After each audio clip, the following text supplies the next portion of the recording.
लिखिए प्रश्न नंबर 3 का उत्तर। हम कविता की जगह कुछ कहानी के रूप में लिखेंगे। चिड़िया डाल तिनके सूरज हवा हाथ मुन्ना आदि के लिए। ठीक है, देखो माँ ने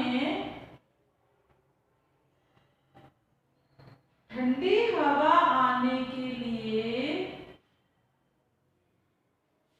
माँ ने ठंडी हवा आने के लिए खिड़की खोली। जो इसमें शब्द है ना, वो शब्द इस सेंटेंस में या कहानी में आने चाहिए। तो इस तरह से हम लिखेंगे, माँ ने ठंडी हवा आने के लिए खिड़की खोली, उसमें से सूरज की रोशनी, उसमें से सूरज की रोशनी छन छन कर आ रही थी। छन छन कर आना मतलब, छन छन के मतलब धीरे धीरे खिड़की के अंदर से जो जाली लगी हुई होती है उसमें से आदमी छनना, चाय छानते हैं छलनी से, वैसे ही सूरज की रोशनी छन कर घर के अंदर आ गई। उसमें से सूरज की रोशनी छन छन कर आ रही थी।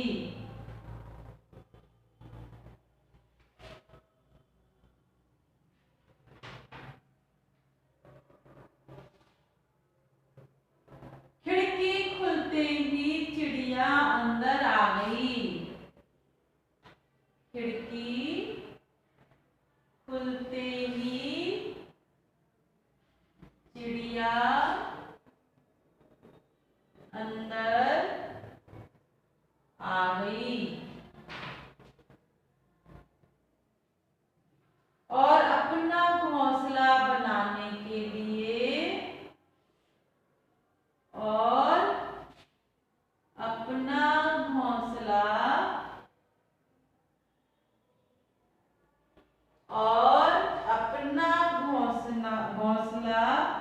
बनाने के लिए तिनके लाने लगी। तिनके लाने लगी। इससे तिनके इधर उधर बिखरने लगे।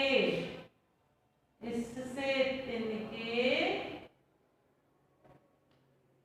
इधर उधर बिखरने लगे।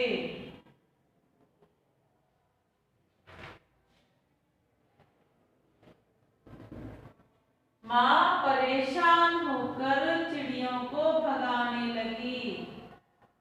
माँ परेशान होकर चिड़िया को भगाने लगी।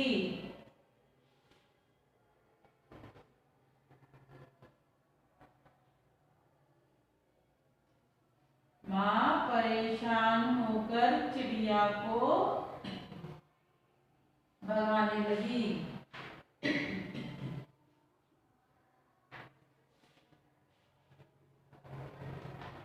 चिड़िया डाल पर फुदकती,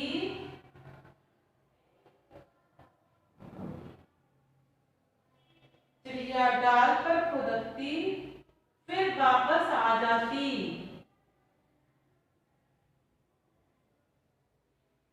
मुन्ना ने देखा, मुन्ना ने देखा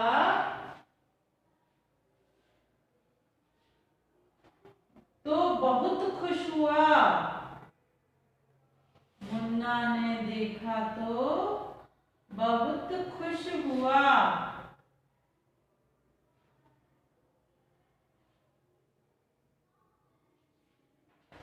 और खुश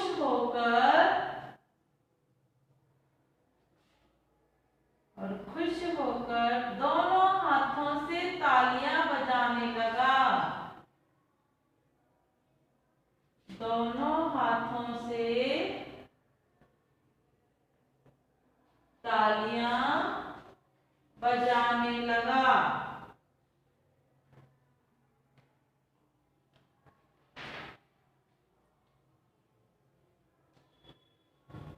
साथ ही अपनी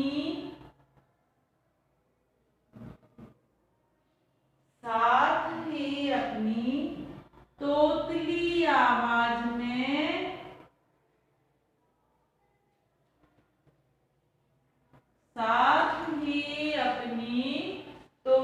आवाज में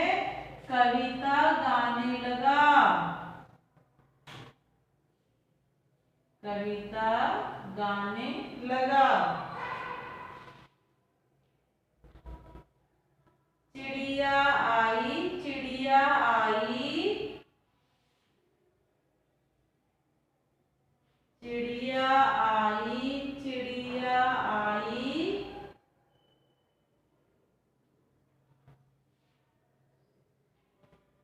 चोंच में अपने दाना लाई। चोंच में अपने दाना लाई।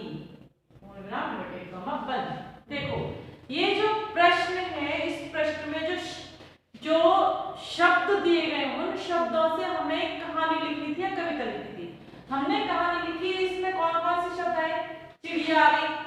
देखो सबसे पहले हमने चिड़िया के बारे में लिखा, चिड़िया आई, चिड़िया अंदर आ गई, ठीक है। उसके बाद दाल लिख दिया, चिड़िया अंदर आ गई, अपना घोंसला बनाने के लिए। चिड़िया आई, डाल से लिखो, यहाँ लिख सकते आप, डाल से अपने दाना लाई, ठीक है। डाल से आ गई, फिर तिनके इधर खेलने लगी, हवा आने लगी, मुन्ना, सूरज, कविता, ये सारे शब्द इसके अंदर आए हैं। और इन शब्दों के साथ एक अर्थ भरी, एक सार्थक, जो कि कुछ समझाए, जो कविता पूर्ण रूप से अर्थ प्रदान करे, इस तरह की कविता का हमने इसमें निर्माण किया है। समझ में आया? फर्श पर, प्रश्न नंबर 4 देखिए, फर्श पर। और इस तरह लिखती है हर रोज एक कविता फर्श पर। कविता में फर्श पर काम करने को भी कविता लिखना बताया गया है। फर्श के अतिरिक्त अन्यत्र भी तुम कुछ लोगों को काम करते हुए पा सकते हैं। उनमें से तुम जिन कामों को कविता लिखना बता सकते हो बताओ, और उसके कारण भी बताओ। लिखो, हमें कौन कौन सी बातें कविता की जैसी लगती हैं, काम भी बताने और कारण बताना है। हमारा ऐसा कारण है, क्या कारण है कि वो हमें कविता जैसी सुनाई देती है, ठीक है। प्रश्न नंबर 4, एक लाइन छोड़ दीजिए, प्रश्न नंबर 4 लिखिए, एरो बनाइए, कारण सहित लिखना है। आप उत्तर लिख सकते हैं, उत्तर लिखिए।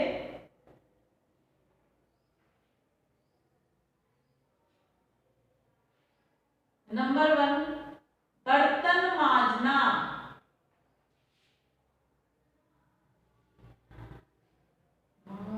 मांजना, बर्तन मांजना का कारण बताएंगे। पहला काम है बर्तन मांजना, जो मुझे कविता के जैसे लगता है। जैसे कारण बताएंगे, जब हम बर्तन धोते हैं, इस लाइन को छोड़कर नीचे से लिखो जिससे आपको क्लियर है। जब हम बर्तन धोते हैं या मांजते हैं, जब हम बर्तन धोते हैं तो घिस घिस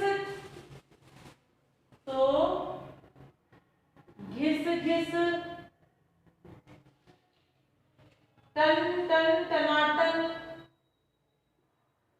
टन टन टनाटन तो आती है जब बर्तन एक दूसरे से टकराते जाती है, गिर जाते हैं, की आवाजें आती हैं। की आवाजें आती है तो लगता है कविता बन रही है, आवाजें आती हैं। कपड़े धोते हुए, नंबर 2 डालो, कपड़े धोना। कपड़े धोने में लिखो आप, कपड़े धोते समय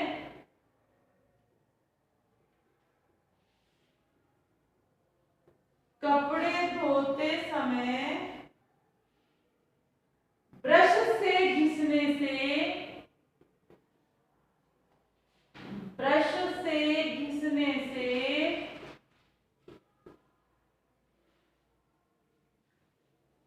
ब्रश से घिसने से भी आवाजें होती हैं या आती हैं। ब्रश से घिसने से आवाजें आती हैं।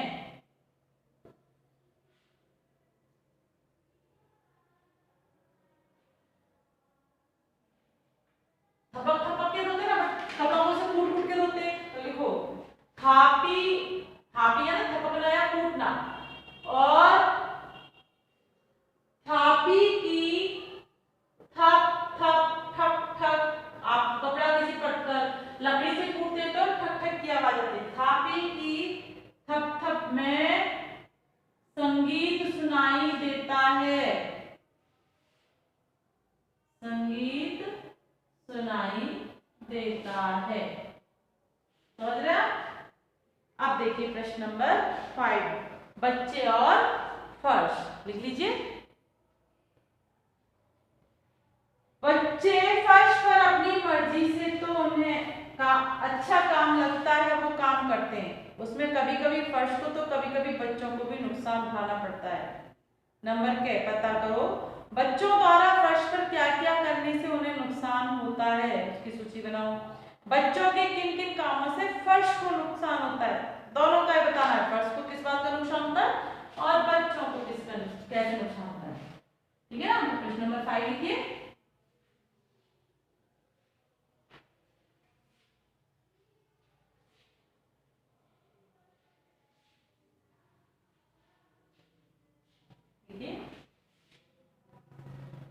प्रश्न नंबर 5 के उत्तर। बच्चों द्वारा फर्श पर क्या क्या करने से उन्हें नुकसान होता है। नंबर 1 लिखिए, सूची बना रहे हैं।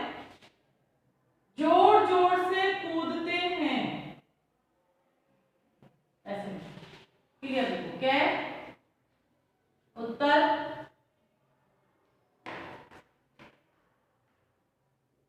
बच्चों को होने वाले नुकसान।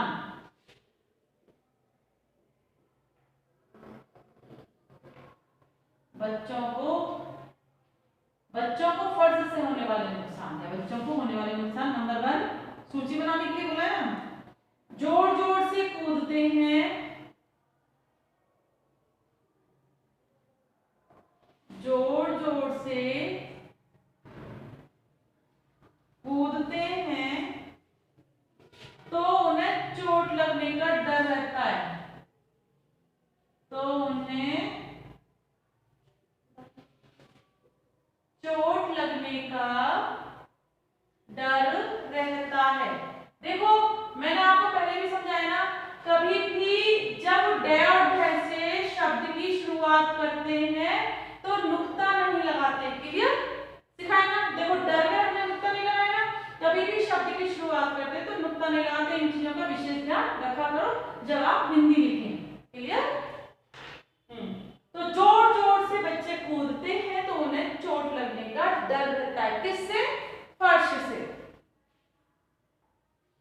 नंबर 2 लिखिए। सामान इधर उधर फेंक देते हैं। जो बच्चे होते हैं उनके हाथ में जो सामान होता है, खिलौने होते हैं, उनको इधर उधर फेंक देते हैं। तो फेंक देते हैं तो बच्चे जब चलते हैं तो उन्हें उनसे गिरकर लगने का डर रहता है। क्लियर?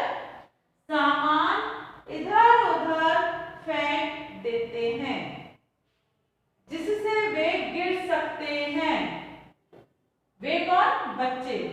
बच्चे बहुवचन है जिससे वे क्या हुआ? सर्वनाम बच्चों के लिए आया है जिससे वे गिर सकते हैं।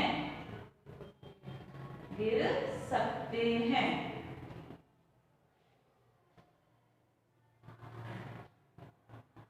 बच्चे लोग क्या करते हैं? जो फर्श होता है वह चिकना होता है ना। जैसे कि आजकल मार्बल का फर्श बनता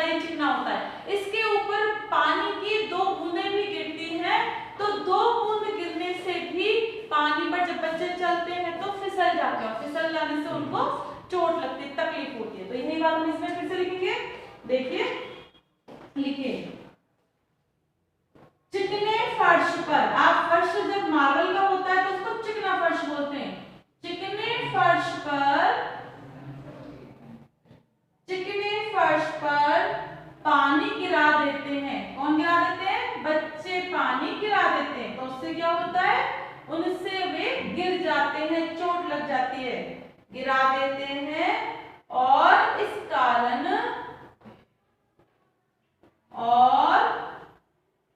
कारण वे फिसल सकते हैं या गिर सकते हैं। इस कारण वे फिसल सकते हैं। ये बच्चों को फर्श से नुकसान को बताया गया है।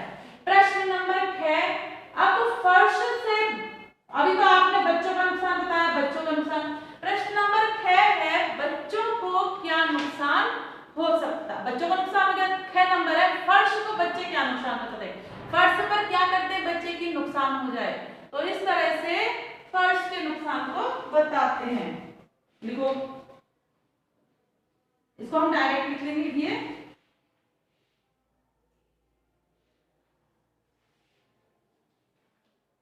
आप नंबर वाइज भी लिख सकते हैं। जैसे अभी आप लिखो, फर्श को होने वाले नुकसान। फर्श को होने वाले नुकसान।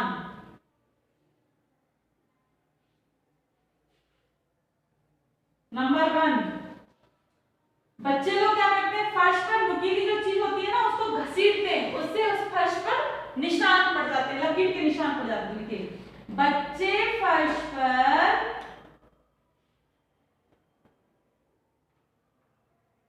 नुकीली चीज से लिखने का प्रयास करते हैं। नुकीली चीज से लिखने का प्रयास करते हैं। उससे क्या होता है? फर्श पर, जिससे फर्श पर लकीरें पड़ जाती हैं। लकीर, जिससे फर्श पर क्या होता है? लकीर पड़ जाती है। लकीरें खींचते हैं ना, लकीरें पड़ जाती हैं। लकीर समझ गया? स्क्रैच, लकीरें पड़ जाती हैं। दूसरा, फर्श को होने वाला नुकसान। लिखिए, बच्चे कुछ सामान घसीटते हैं। घसीटते हैं, एक सामान को खिसका के घर ले आते हैं, उसको घसीटना बोलते हैं। कुछ सामान घसीटते हैं। उससे क्या होता है? घसीटते हैं तो उससे रगड़ पड़ती है, तो उससे भी फर्श खराब हो जाता है। बच्चे कुछ सामान घसीटते हैं तो भी रगड़ पड़ जाती है, तो भी रगड़ पड़ जाती है, स्क्रैच पड़ जाते हैं, लकीरें पड़ जाती हैं। ठीक है? तो इस तरह से कई कामों को करने से बच्चों को नुकसान होता है और कई कामों से फर्श को नुकसान होता है। प्रश्न नंबर 6, काम के शब्द। कविता में बहुत से कामों का जिक्र आया। काम समझते हो ना? क्रिया।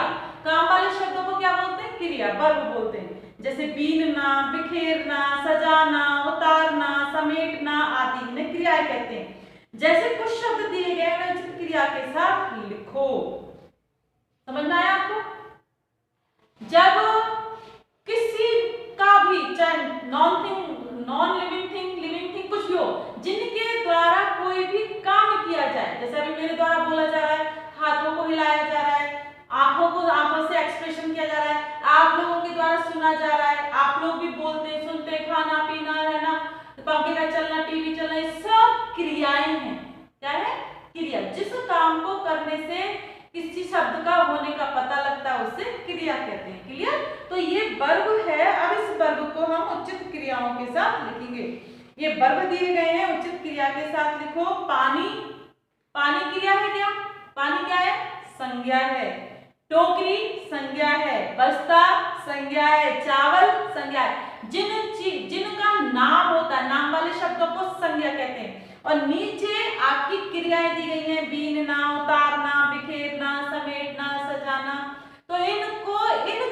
के साथ, जो आपको दी गई है उन्हीं संज्ञाओं के साथ उन क्रियाओं को दिखाना है, शो करना है। क्लियर?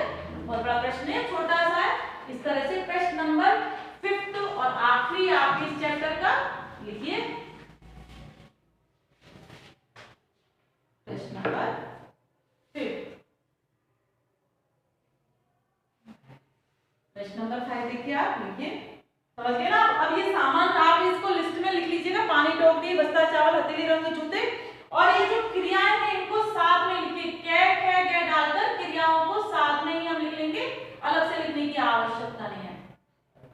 कैट है गै गै आया, 5 क्रियाएं हैं और 5 ही सामान है। चावल जो संज्ञा है उसको कौन सी क्रिया होती है? बीनने की क्रिया होती है। बीना, चुनना, बीनना, क्लीन करने को बोलते हैं बीनना। उतारना किस किस क्रिया संज्ञा के साथ हो सकता है? जूते को उतारा जा सकता है, टोकरी को उतारा जा सकता है, तो इनकी होती है टोकरी और जूता में हम उतारना क्रिया लिख सकते हैं। क्लियर? क्या लिखिए? बिखेरना, बिखेरने में हम पानी को बिखेर सकते हैं। बिखेरना मतलब होता है फैला देना, स्प्रेड कर देना। पानी, रंग, इनको हम बिखेर सकते हैं। क्लियर? नेक्स्ट फिर 4th नंबर में क्या देखिए इसका, समेटना। हम के पानी को, बस्ता को समेट सकते हैं। आपका बस्ता फैला है, बैग में सामान फैला है, तो उसको समेटना, एकत्रित कर देना, इकट्ठा कर कर रख देना, उसको बोलते हैं समेटना। अड़े में डालिए सजाना। हम हथेली को सजा सकते हैं, हम टोकरी को कोई डिजाइन डालकर सजा सकते हैं। इस तरह इनको सजाने की क्रिया की जा सकती है। इस तरह से आज आपका ये चैप्टर कंप्लीट हुआ। आप इस प्रश्न जो मैंने बताए हैं इनको कीजिए, और साथ में जो मैंने आपको इसमें बताया है कि ड्राइंग बनाना है, चैप्टर लिखना है, शब्दार्थ लिखना है, उसके बाद प्रश्नोत्तर चालू कीजिएगा और उसे कंप्लीट कीजिएगा। Thank you.